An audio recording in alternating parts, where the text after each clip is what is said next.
Channel ചർച്ചയ്ക്കിടെ രാഹുൽ ഗാന്ധിയുടെ നെഞ്ചിൽ വെടിയുതിർക്കുമെന്ന് പറഞ്ഞ ബി.ജെ.പി. നേതാവിനെ അറസ്റ്റ് ചെയ്യാത്ത നടപടി സഭയിൽ ഉന്നയിക്കാൻ പ്രതിപക്ഷം. സർക്കാർ സംരക്ഷണം ലഭിക്കുന്നുവെന്നാണ് പ്രതിപക്ഷത്തിന്റെ ആരോപണം. സഭ നിർത്തിവെച്ച് ചർച്ച ചെയ്യാനുള്ള ഉപക്ഷേപം സണ്ണി ജോസഫ് അവതരിപ്പിക്കും. സലിം മാലിക് വാർത്തയിലും സലിം, ഉറപ്പായും ആ ചാനൽ ചർച്ചയിലെ പ്രിന്റു മഹാദേവന്റെ ആ പരാമർശം ഞെട്ടിക്കുന്ന പരാമർശമായിരുന്നു.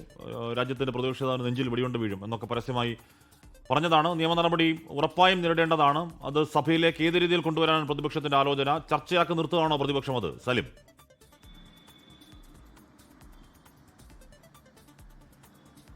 ഹാഷ്മി ക്രിസ്റ്റീന, സജീവമായി തന്നെ ആ വിഷയം ചർച്ചയിലേക്ക് കൊണ്ടുവരിക എന്നുള്ളതാണ് കോൺഗ്രസിന്റെ തീരുമാനം. അതിന്റെ ഭാഗമായി KPCC തന്നെ ഔദ്യോഗികമായി ആഹ്വാനം ചെയ്ത് ഇന്നലെ സംസ്ഥാന വ്യാപകമായ പ്രതിഷേധം നടത്തിയിരുന്നു. തിരുവനന്തപുരത്തെ പ്രതിഷേധത്തിൽ സാധാരണയിൽ നിന്ന് കടന്ന് മുഴുവൻ പ്രധാനപ്പെട്ട കോൺഗ്രസിന്റെ നേതാക്കളും മുഴുവൻ MLA-മാരും ഒരു പ്രതിഷേധ മാർച്ച് എന്ന നിലയിൽ മ്യൂസിയത്തിൽ നിന്നും ആരംഭിച്ച രക്തസാക്ഷി മണ്ഡപത്തിലേക്ക് പോകുന്നതും നമ്മൾ കണ്ടതാണ്.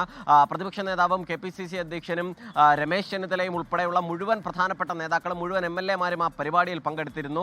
സംസ്ഥാന വ്യാപകമായി തന്നെ അതുമായി ബന്ധപ്പെട്ട പ്രിന്റു മഹാദേവിനെ അറസ്റ്റ് ചെയ്യണമെന്ന് ആവശ്യപ്പെട്ടുകൊണ്ട് എല്ലാ ബ്ലോക്ക് തലങ്ങളിലും കോൺഗ്രസ് ഇന്നലെ പ്രതിഷേധ പ്രകടനം നടത്തിയിരുന്നു. വലിയ പ്രതിഷേധം അതുമായി ബന്ധപ്പെട്ട മുന്നോട്ട് കൊണ്ടുപോകാനാണ് കോൺഗ്രസിന്റെ ആലോചന. അതിനിടയിലാണത് നിയമസഭയിലേക്ക് കൂടി ആ വിഷയം എത്തിക്കുന്നത്. പ്രിന്റു മഹാദേവിനെ സംരക്ഷിക്കുന്നത് സർക്കാരാണ് എന്നുള്ളതാണ് കോൺഗ്രസിന്റെ ആരോപണം.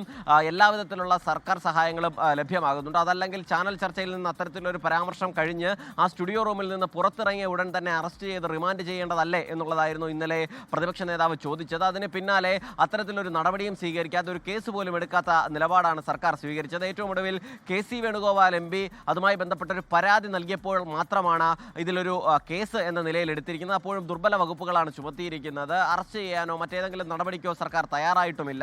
അത് വലിയ തരത്തിലുള്ളത് BJP-യും സർക്കാരും തമ്മിലുള്ള കൂട്ടുകെട്ടിന്റെ ഭാഗമാണ് എന്നുള്ളതാണ് ക്യാമ്പയിനാണ് കോൺഗ്രസ് അതുമായി ബന്ധപ്പെട്ട് നടത്തുകയും ചെയ്യുന്നത്. നിലവിൽ അങ്ങനെ വലിയ തർക്കം ഇതുമായി ബന്ധപ്പെട്ട് ഉയർത്തിക്കൊണ്ടുവരിക, വലിയ പ്രതിഷേധം ഉയർത്തിക്കൊണ്ടുവരിക എന്ന ആലോചനയിൽ നിന്ന് തന്നെയാണ് KPCC പ്രസിഡന്റിനെ തന്നെ ആ ഉപക്ഷേപം അവതരിപ്പിക്കാനായി തിരഞ്ഞെടുക്കുകയും ചെയ്തിരിക്കുന്നത്. നിയമസഭയിൽ അഡ്വക്കേറ്റ് സണ്ണി ജോസഫാണ് അതുമായി ബന്ധപ്പെട്ട സഭ നിർത്തിവെച്ച് ചർച്ച ചെയ്യാനുള്ള ഉപക്ഷേപം നൽകുകയും ചെയ്യുക. എന്തായാലും അത് ചർച്ചയ്ക്കെടുക്കുമോ എന്നറിയില്ല. ഈ സഭാ കാലയളവിൽ പ്രതിപക്ഷം കൊണ്ടുവന്ന 5-ൽ 4 അടിയന്തര പ്രമേയങ്ങളും ചർച്ചയ്ക്കെടുത്തിരുന്നു. പക്ഷേ ഈ വിഷയം ചർച്ചയ്ക്കെടുക്കുമോ എന്നറിയില്ല. ചർച്ചയ്ക്ക് എടുക്കുകയാണെങ്കിൽ രൂക്ഷമായ വാദപ്രതിവാദങ്ങൾ അതുമായി ബന്ധപ്പെട്ട് ഉണ്ടാവുകയും ചെയ്യും. അത് ഈ BJP-യുമായുള്ള കൂട്ടുകെട്ട് അങ്ങോട്ടും ഇങ്ങോട്ടും ആരോപിക്കുന്നുണ്ട്. അത് കോൺഗ്രസും BJP-യും തമ്മിലാണ് കൂട്ടുകെട്ടെന്ന് CPIM-ഉം BJP-യും തമ്മിലാണ് കൂട്ടുകെട്ടെന്ന് കോൺഗ്രസും പല കാലങ്ങളിൽ ആരോപിച്ചിട്ടുണ്ട്. അതുകൊണ്ട് തന്നെ സ്വാഭാവികമായും അത് ചർച്ചയ്ക്കെടുക്കുകയാണെങ്കിൽ ഈ കൂട്ടുകെട്ടിനെ ചൊല്ലിയുള്ള വിശദമായ ചർച്ചകൾ ഉൾപ്പെടെ നടക്കുകയും ചെയ്യും. പ്രത്യേകിച്ചും ഇന്നലെ ഈ അടിയന്തര പ്രമേയ ചർച്ച നടന്നുകൊണ്ടിരിക്കുന്ന പശ്ചാത്തലത്തിൽ BJP നേതാക്കൾ, പ്രത്യേകിച്ച് മുൻ കേന്ദ്രമന്ത്രി V. മുരളീധരനൊക്കെ വാർത്താ സമ്മേളനത്തിൽ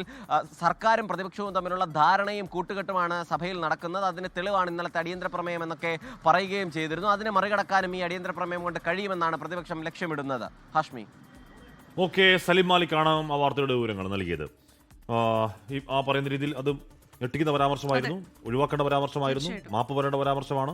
അപ്പോൾ അത് സഭയിലേക്ക് ഉറപ്പായും പ്രതിപക്ഷം കൊണ്ട്, പ്രതിപക്ഷ നേതാവൊന്നുമല്ല, ആരെപ്പറ്റിയും പറഞ്ഞുകൂടാത്ത വർത്തമാനമാണ് BJP നേതാവ് പറഞ്ഞത്. അതിന് സഭയിലേക്ക് കൊണ്ടുവരികയാണ് പ്രതിപക്ഷം. ലോകത്തെവിടെയായാലും ഏത് സമയത്തും 24 വാർത്തകളും ഓഗ്മെന്റഡ് റിയാലിറ്റി പാക്കേജുകളും എക്സ്പ്ലെയിനറുകളും വിശദമായി കാണാൻ ഞങ്ങളുടെ YouTube ചാനൽ നിങ്ങൾക്ക് സബ്സ്ക്രൈബ് ചെയ്യാം.